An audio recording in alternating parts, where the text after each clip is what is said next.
para po talaga mas supportan po yung communities na impact ng legislation. Actually, part kami ng coalition na yung tinatawag na Right to Know Right Now coalition. Right to Know Right Now coalition. Yung po din, kasi ako from Financial. Tapos part ng coalition. Part din, yung po kasama dun sa Right to Know Right Now.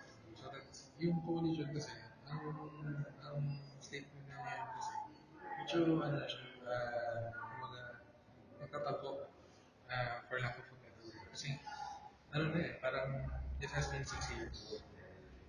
Yung last na administration kasi, muntik na nagpasa nila ang bill.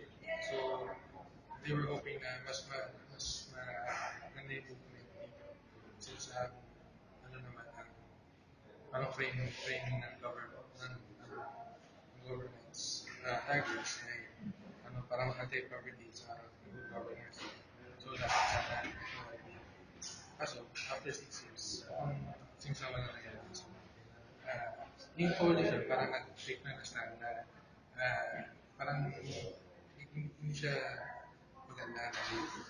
So, syempre, ano pa rin siya, keep on, ang stand naman ako, since part siya ng coalition, agree naman siya na hindi siya maganda. So, sa amin naman, keep on doing the good governance practice and sustain yun. Actually, meron na kasi sa mga government agencies na practices papalabas na declaration ng budget, then papalabas na declaration sa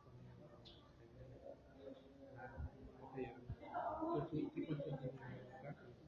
At the same time, we love talaga na ma-push forward